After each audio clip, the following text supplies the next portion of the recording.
Dubai जनाब एक ऐसा मुल्क है जिसे सयाहत का मरकज कहें तो गलत नहीं होगा, जबकि दुबई ख्वाबों की सरजमीन भी इसीलिए है। बहुत सारे पाकिस्तानी दुबई जाना चाहते हैं और वहाँ जा भी रहे हैं। बड़ी वीकेंड पे जाते हैं, फटाफट होके आ जाते हैं। पाकिस्तान और भारत समेत दुनिया भर से लाखों अफराद हैं जो कि अपने बेहतर मुस्तकबिल के लिए क़याम करते हैं, मुख्तलिफ जॉब्स भी करते हैं, कारोबार में मसरूफ़ है। लेकिन एक पाकिस्तानी ऐसा भी है जिसने दुनिया भर के लिए मिसाल कायम कर दी। हम बात कर रहे हैं मुअज़्ज़म कुरैशी की, जो 8 साल पहले दुबई गए थे और सिर्फ 500 दिरहम की नौकरी करते थे। लेकिन आज मुअज़्ज़म कुरैशी वो शख्सियत है जिन्होंने अब दुबई के लिए पाकिस्तान और भारत की मशहूर सेलिब्रिटीज़ को गोल्डन वीज़ा फराहम करने में मदद दी है जनाब। और क्या चाहिए, देखो पाकिस्तानी गोल्डन वीज़ा दे रहे हैं। OMG जी जनाब। और ये जो मुअज़्ज़म है जिसको गोल्डन वीज़ा इन्होंने दिलवाया है, उनके साथ सेल्फी भी बनवाई है, आप पिक्चर्स देख सकते हैं। तो मुअज़्ज़म इस वक्त हमारे साथ है। मुअज़्ज़म, यकीनी तौर पर ये क्राइटेरिया तलहा जानना चाहते हैं, कैसे आप दिलवा रहे हैं गोल्डन वीज़ा? सैरिश बेताब है हासिल करने के लिए।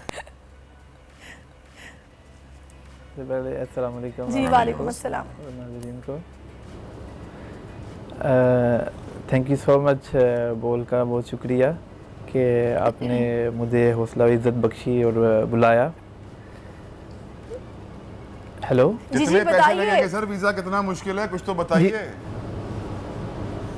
जी जी तलहा भाई, मसला नहीं है, जब हम हैं तो फिर क्या गम है। आप आए, हम आपको लेके दे देंगे। आपको मालूम नहीं हमारी टीम में कितना गम है, बम की तरह फटेगा आपके सर पे, रेडी हो जाइए। अच्छा मुझे बताइएगा, कैसे सेलिब्रिटीज़ आपसे खुद कांटेक्ट करते हैं, फिर क्राइटेरिया क्या होता है, क्या क्या चाहिए होता है? मेरा ख्याल है पाकिस्तान में सभी चाहते हैं कि उन्हें गोल्डन वीज़ा मिल जाए, दुबई का स्पेशली। क्राइटेरिया ये एक्चुअली कुछ ईयर पहले दुबई UAE गवर्नमेंट ने लॉन्च किया कि जैसे कुछ बिजनेसमैन हैं और सेलिब्रिटीज़ हैं, जैसे क्रिकेट प्लेयर्स हैं, उन्हें जाना होता है सीरीज़ के लिए, वर्ल्ड कप्स के लिए, सबको विज़िट लेना पड़ता है कि इन लोगों के पास 2 साल का कामा होता है। तो UAE गवर्नमेंट ने स्टार्ट किया कि यार क्यों ना इनको 10 साल की ऐसी एक अपॉर्चुनिटी दी जाए, ताकि जो प्रिविलेज लोग हैं या सेलिब्रिटी जो डिज़र्व करते हैं, ताकि उनके आने जाने के लिए आसानी हो जाए। और बेसिकली जो वैसे 2 ईयर का जो वीज़ा होता है, उसमें ये होता है आपको हर 6 महीने बाद एंट्री करनी पड़ती है, दुबई लाजमी जाना पड़ता है, इफ़ यू नॉट गो आपको कैंसिल होता है, बहुत सी प्रॉब्लम होती हैं। लेकिन उन्होंने सोचा कि इससे हट के ऐसा किया जाए जिससे लोगों को फ़ायदा हो।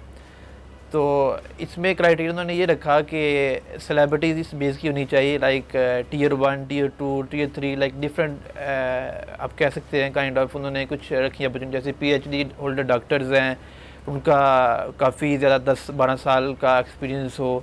फिर जैसे आप कह सकते हैं बाबर आजम हो गए, शादाब हो गए, ये क्राइटेरिया Tier 1 में आते हैं। पैसे कितने लगते हैं? पैसे कितने लगते हैं या फ्री में मिल जाता है?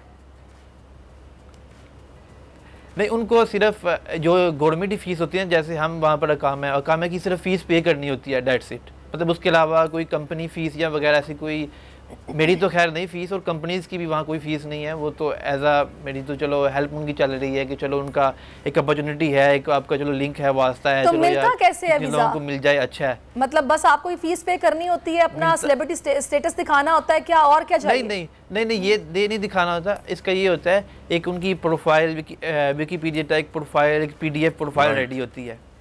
जैसे कोई एक्टर है, उसकी एक्टर प्रोफाइल रेडी होती है कि ड्रामाज में क्या काम किया है, फिल्म में क्या, प्रोड्यूसर बस तला आ रहे हैं आपके पास, दोनों आ रहे हैं। Thank you Muazzam for giving us your time.